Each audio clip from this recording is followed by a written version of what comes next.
Perception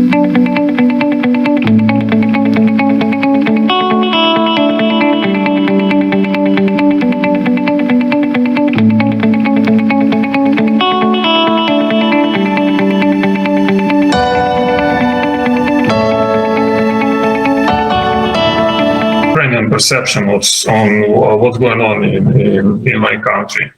So I heard the previous speakers, and I understand the Indian perception of what's going on in Ukraine, and so it reflects very the Russian point of view. So the NATO. We also heard this from our colleagues in Serbia that there is the war between NATO and Russia, or the United States and China. But I would say so. This is very misunderstanding what's really going on in Ukraine between Russia and Ukraine. Because to understand well what's going on really on the ground and in bilateral relations between our country and the aggressor country, you have to know well the history of Ukraine and Russia, and at least the history of the last 30 years of the relations between us. So, and speaking about the factors leading to Russia-Ukraine war, so it's not the Ukrainian conflict, not Ukrainian crisis, it is some try to name during last 8 years. So this is the Russian war against Ukraine, Russian aggression against Ukraine. Is the only factor, the main factor of this is the President Putin's desire to restore all the Soviet Union and continue opposing the West, NATO, whatever, like it was during the Cold War.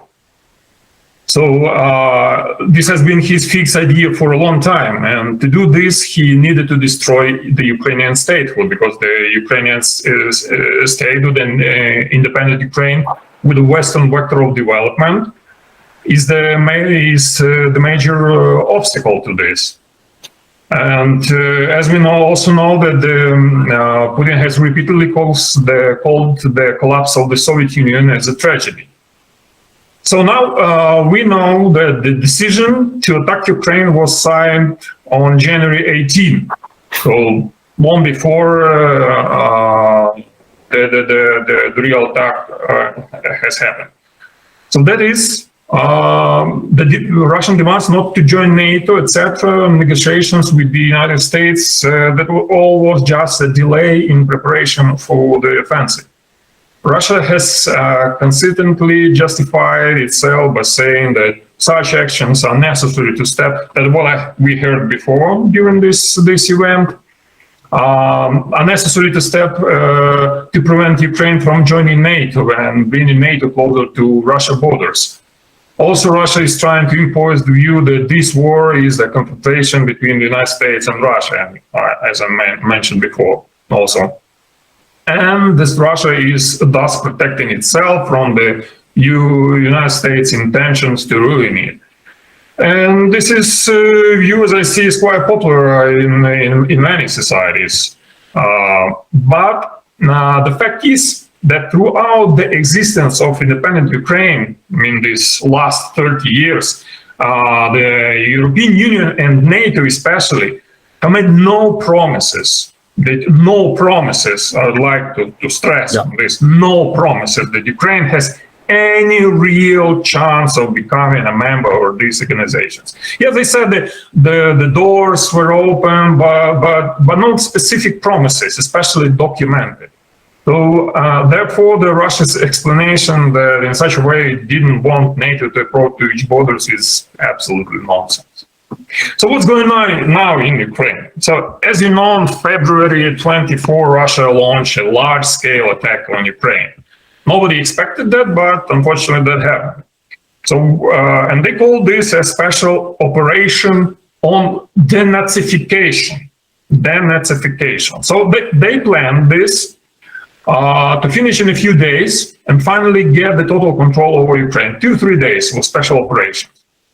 However, the Russian authorities again miscalculated their assessments of the real state of the Ukrainian army and the readiness of the entire Ukrainian people to fight, and the attitude of Ukrainians to the Russian occupiers and the reaction of the West, which simply began to destroy the Russian economy. The Russians thought that the predominantly Russian-speaking East and south of Ukraine would meet their soldiers with flowers like liberators, but instead they've been met everywhere like invaders.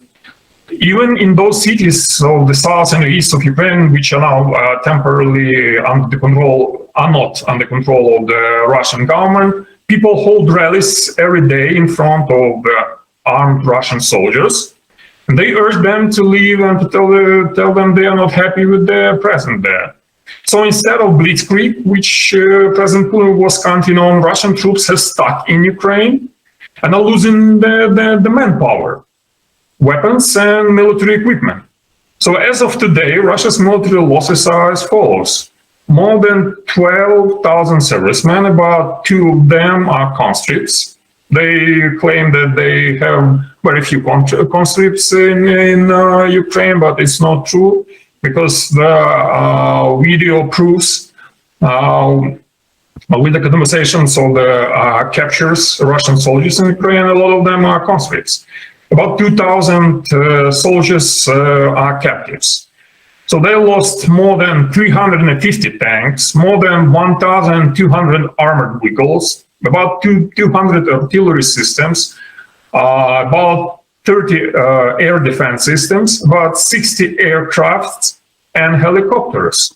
These are the brand new aircrafts like Su-30, Su-34, and Su-35. So this is definitely not the result the Russians expected. The Russian army turned out to be incapable of fighting against an enemy of equal capabilities, albeit one that was weaker in quantity and quality. During these 2 weeks, the Russian army failed to destroy Ukrainian communications and other electronic control systems. It was assumed that Russia would support its military offensive with cyber attacks, but this threat did not materialize. The Russian Air Force, despite having almost 10 times as many aircraft as Ukrainian Air Force, have been unable to establish control over Ukrainian airspace. Instead, they lost quite a few of their latest aircraft, as well as helicopters. Another problem for the Russian army was logistics. Reserves, rear communication capabilities, all this is functioning very inefficiently. And it turned out Russians have also big problems with strategy and tactics. Russian army was advancing from all the sides without holding any front line, coherence and integrity. Its forward units not only broke away from the rear, they did not even intended to have them. They also advanced in very dense columns. They even stopped car to car, and as a result, they received huge amounts of burnt weapons and equipment. In difficult areas, instead of retreating and regrouping, the command decided to split to the formations into small groups and break with them through into the cities. So they became easy prey for both Ukrainian military and territorial defense. All the Russian soldiers entered in Ukraine without phones because their commands didn't want them to send back information to Russia and about what is really happening in Ukraine.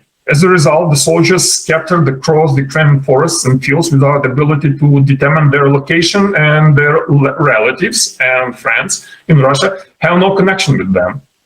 There were obviously no plans of what to do and where to deploy if Kyiv, Kharkiv, and other big cities in Ukraine could stand. And the Russian command does not come up with anything better than to continue shelling these cities with everything they have and send their troops over and over again to storm them. But the result is the same. Russian army continues to suffer losses both in equipment and in personnel. Seeing that the situation is not going on as planned, and that their troops are suffering losses, Russian army started openly committing real terrorist attacks. These missile, bomb, and artillery strikes on civilian objects, houses, schools, hospitals, kindergartens. An air bomb was recently dropped on a maternity hospital in Mariupol. Cities in eastern Ukraine with predominantly Russian-speaking population has been literally wiping off the face of the earth. As a result, 2 weeks of Russian military aggression, according to the United Nations data, 550 civilians were killed in Ukraine, including 79 children. Almost 1,000 people are wounded, among them 100 are children. And it is noted that this figure may be much higher. More than 2.5 million people became refugees. The question is, are all of them Nazis? The Russians are constantly disrupting green corridors for the evacuation of refugees and the delivery of humanitarian aid to the cities in eastern Ukraine. The city of Mariupol, in fact, is now facing a humanitarian catastrophe. And the Russian Foreign Minister Lavrov cynically offered to provide humanitarian corridors in exchange for Ukraine's capitulation. The Russian kept 2 nuclear power plants, which is an outright nuclear blackmail. It's not clear what they're counting on. Do they want to repeat the Chernobyl tragedy? Russian leadership continues saying that the Nazis seized power in Ukraine, but both Ukrainian presidents since 2014 have direct Jewish roots. Moreover, Russians recently launched a rocket at Babin Yar in Kyiv, which is considered a symbol of the Holocaust in Ukraine. So who are the Nazis? Well, very popular now is the explanation by Russia that this so-called special operation is the response to the fact that the country has been shelling the cities of Donbass, that Ukraine has been shelling the cities of Donbass, which were occupied by Russia all these last years. However, after 2 weeks of Russian special operation, it can be seen that the cities of Donetsk and Luhansk, which were allegedly shelled by Ukrainian army, look much better than denazified by Russians, the cities of Kharkiv, Mariupol, Sumy, and Chernihiv. And most importantly, no one in the world believes in these Russian lies. So as of the peaceful resolution, as for the ways of peaceful settlement, from the Ukrainian perspective, everything is simple. Russia must withdraw all its troops from Ukraine. Ukraine establishes control all over its territory, which it had until 2014. Russia pays reparations to Ukraine to the damage caused by its military aggression and starts dealing with its internal affairs and problems, which will become only worse. However, I do not think that this will be possible as long as President Putin is in power in Russia. On the contrary, he will continue escalating, and we see this every day. Since Russian occupiers did not achieve the main goals of capturing certain cities and territories, there is a high probability of intensification of terrorist methods waging the war on their part, shelling the civilian infrastructure and residential areas with missiles and bombs, intimidation of the local population, conducting informational psychological actions in order to undermine public confidence in government officials on the ground, dissemination of misinformation, and using the locals as hostages. There are several reasons for such actions by Russian troops. The main one is that Putin cannot draw back, because then it will be the end for his regime and him personally. Obviously, even Russia's top government officials, today oligarchs and top propagandists are no longer happy about what is happening. They continue to say that sanctions for Russia are only for the battle. They continue to threaten those who support Ukraine, in particular with the use of nuclear weapons. However, they themselves are well aware that this military adventure of Putin and sanctions against the Russian economy will have very negative consequences for Russia in the nearest future. they would like to change something, but there is nothing they can do about it because they are very afraid of Putin.